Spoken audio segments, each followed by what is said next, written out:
Hello, hello. Many people buy luxury sedans these days. They prefer to opt for luxury crossovers and SUVs. But if you're one of the few who still prefer a luxury sedan, well, feast your eyes on this. This is the BMW 540i Legacy Edition. Let me get into the details why it's a Legacy Edition.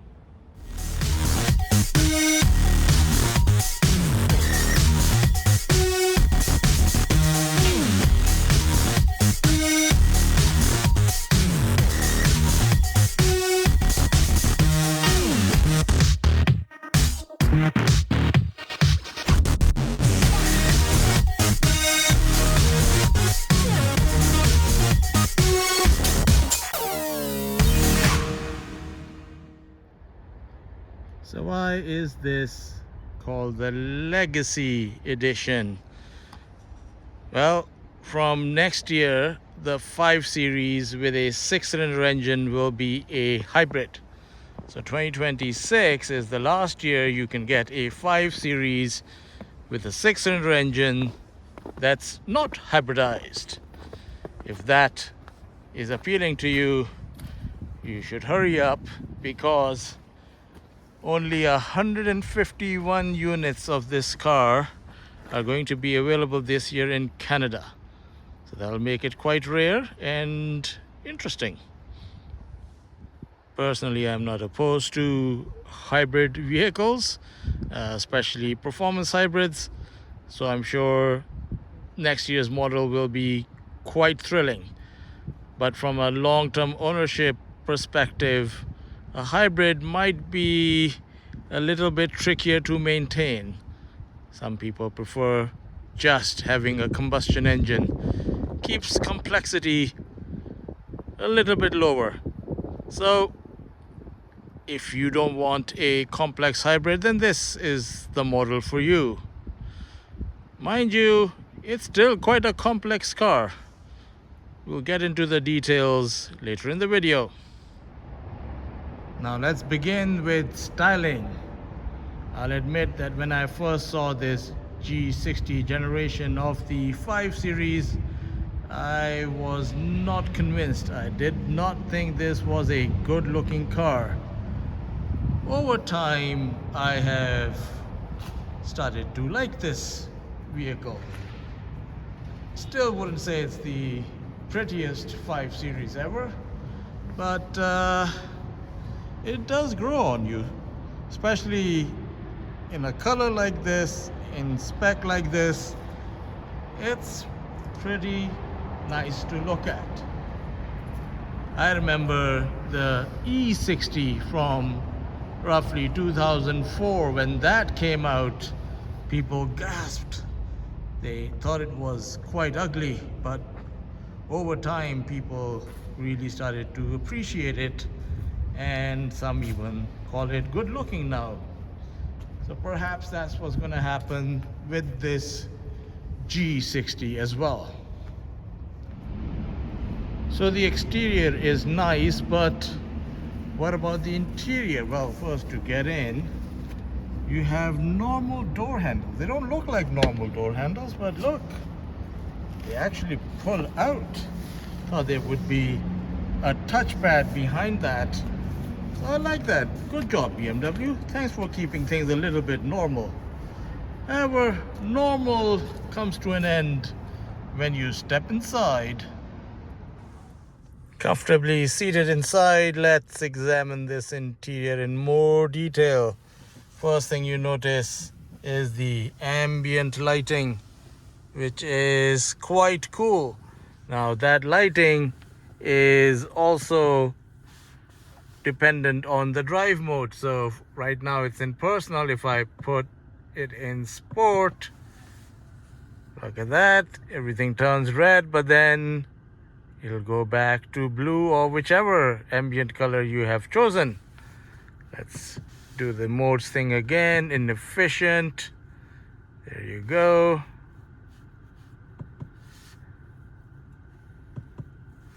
Expressive. Expressive is pretty cool. I like this effect. And this is relax. And relax, not only does it turn the stereo off, but also closes the sunroof. Now, if I go into digital art, so the sunroof shade is opening again. It's got this funky purple theme going through the car. And then silent again. It has closed the sunroof shade and stereo's off. So you can tailor the interior to your mood, which is quite neat. On the driver's side door, you've got normal window switches and mirror switches, which is kind of nice to have because some companies are going away with normal switches. Thank you, BMW, for keeping things normal. This is for your seat settings, lock and unlock. That's fairly normal. What's not normal is in BMWs, on the end of this talk would be a button called BC, and you could switch through different menus such as trip meter and fuel economy, but that's gone now. So how do you see what kind of fuel economy you're achieving? Or if you want to reset it, well, you go to apps, find live vehicle. There you go. That's what I'm averaging right now. We'll check back at my 300 kilometer test cycle to see what it actually averaged. For instrumentation, you have a kind of curved screen display. It's not too curved, but slightly. It's one giant panel. It looks like one giant panel. It's actually two screens made to look like one. And you can go through different menus. You can use the touch screen. Hold on, there we go. And you can also use the iDrive knob. You can go through different menu options this way. It's good to have the iDrive wheels still, because I think some future BMWs will get rid of this feature. I say buy the ones you can now with this, because this is much better than just having a touchscreen system. Right beside the iDrive, well, there's the volume button. There is the modes to select drive modes, your memory stations, camera. So you do this and you've got your camera, 360 vision, reverse camera, forward vision camera. You've got all that. This one, drivetrain and chassis settings. You can do that at the touch of a button. This is your gear selector. So first of all, engine start stop is here. This, once you have your foot on the brake, you push it forward for reverse, pull it back to put it in drive, put it again, you're in sport mode, and then put it again, you're in manual mode. This is to put it in park. This is auto hold. Auto hold means when you stop at a traffic light, car comes to a complete stop, you can take your foot off the brake pedal, the car will stay in place. Personally, I'm not a fan of auto hold. Behind the gear lever, cubby hole to put things in. Wireless charging pad is here. It's a nicely thought out interior. So if you look at the air vents in this vehicle, well, the A, very slim, and B, there are no knobs here to adjust the direction of airflow. So how do you do that? Well, they've put it down here. You can use this, left, right, up and down, to do that function. Did it need to be this complicated? No, but that's how they've done it. It's a little different. I guess it's a cleaner look. A feature I wish it had was a camera mirror. This is not, it's just this. And that means if you've got the rear headrests up, and this is how the headrest situation was when I picked up the car, I haven't changed them. Yeah, it does block your rear view, so either just lower the headrest, or well, yeah, it would have been nicer to have a camera mirror. What about the seats? Well, they're very comfortable. All the usual adjustment you would want and expect from a car like this. This one doesn't have massage seats, but it's got pretty much everything else. Very comfortable seats. No complaints, especially from a person with back issues. No complaints on a long drive. It's very good. The only complaint would be is that these switches, there's a slight lag to them. So when you press, it takes a second for things to actually start moving. Find that a little bit odd. Not the end of the world, just odd. Getting into the back seat now. It's a nice little 5 emblem by the C-pillar. Again, normal door handles. Look how they constructed this door. The leading edge is kind of glass. There is a rubber seal around it, but it looks like glass. Typically, the leading edge of a door is this. It's a frame. This has a frame, but it doesn't quite look like a normal frame. So, good job, BMW. You were thinking outside the box. Did something clever. Decent enough room in the back seat, though nothing too fancy. Trunk space.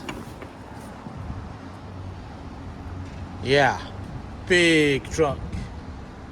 For a sedan, that's massive. And the rear seats fold down. This is quite possibly the most practical sedan currently on sale. What's under the hood, you ask? Well, let's reach for the hood release, pull it twice.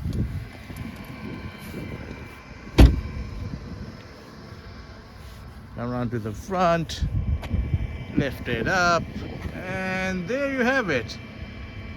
A twin-scroll turbocharged 3-liter inline-six that produces 375 horsepower and 398 pounds-feet of torque. Power is fed to all wheels via a 8-speed ZF automatic transmission. So, is it quick? Well, let's find out.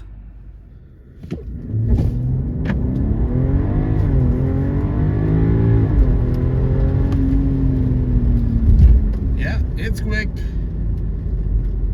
Very quick. So, what's it like to drive? Well, the short two-word answer would be, it's fantastic. But I'm sure you need a little bit more explanation than that. This car just feels dialed in. The chassis, the suspension, the steering, they all seem to be tuned by the best BMW engineers. This car, it not only hugs the corners, it's also comfortable. I don't know how they've done it, because you'd either have a comfortable car, which means it won't handle all that well, or you'd sacrifice comfort for sporty handling, which means you're gonna have a bone-jarring ride. BMW have found the secret sauce. They've built a car that's not only comfortable, but also handles.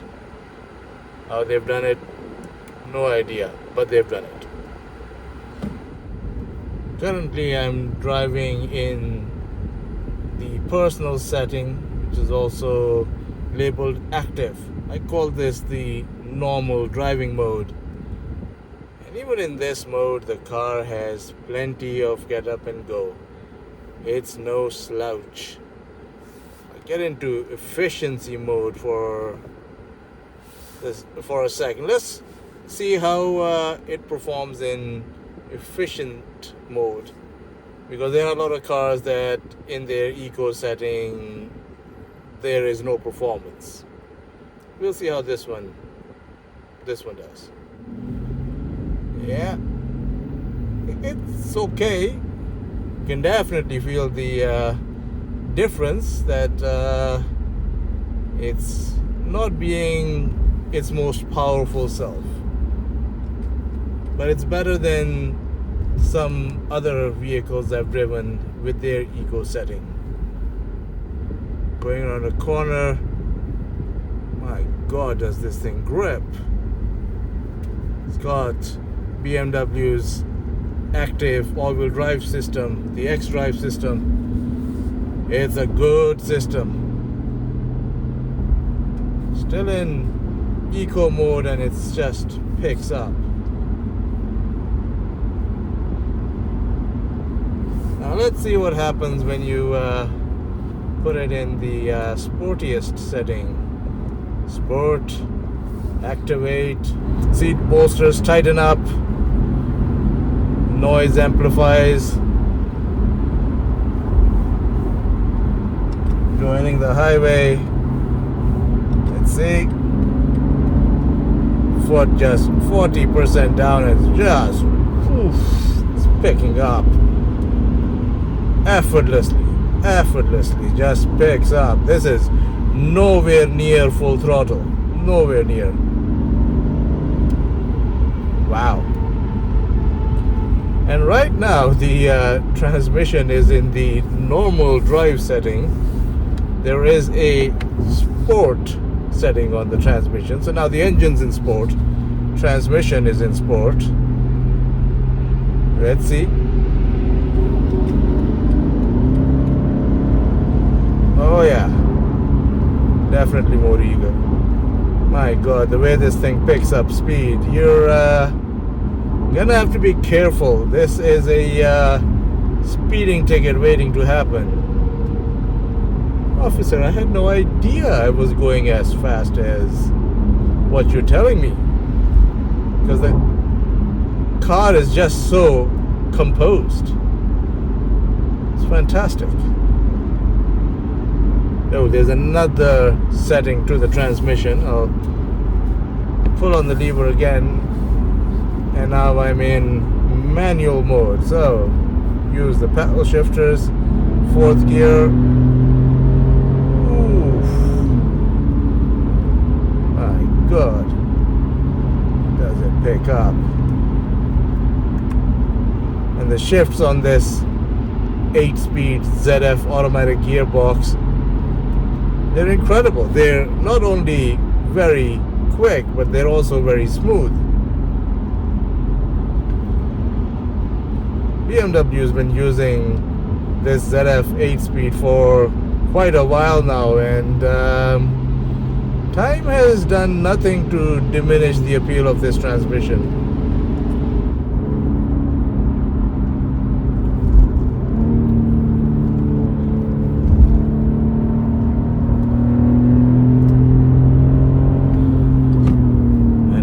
Very well, as you would expect.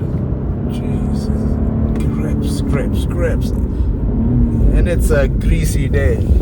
It's not a grippy day. Wow. In short, I like the way this car drives.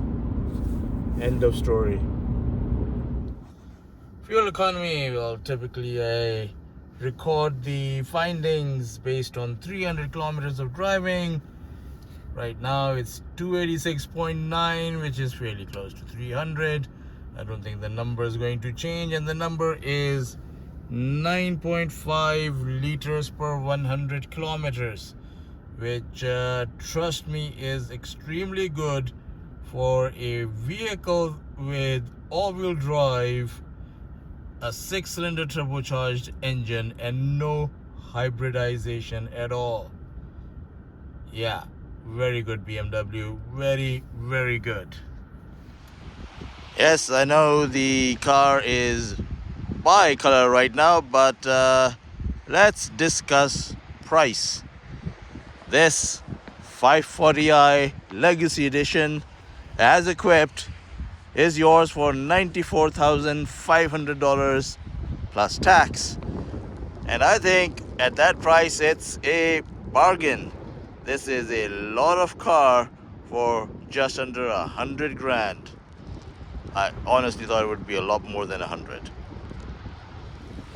Verdict: this 540i really came as a surprise. BMW always does a good job with the 5 Series, but it had been a while since I was last in one. It's my first time in this generation of the 5 Series, and I wasn't expecting it to blow me away, but it has blown me away. This is one phenomenal car. If you're in the market for a luxury sports sedan, this is what you need. Hope you enjoyed the video. Please do like and subscribe. Thank you. Weird how this camera in the front grille is offset to the left and not in the center. Don't know why it's like that, but it is like that.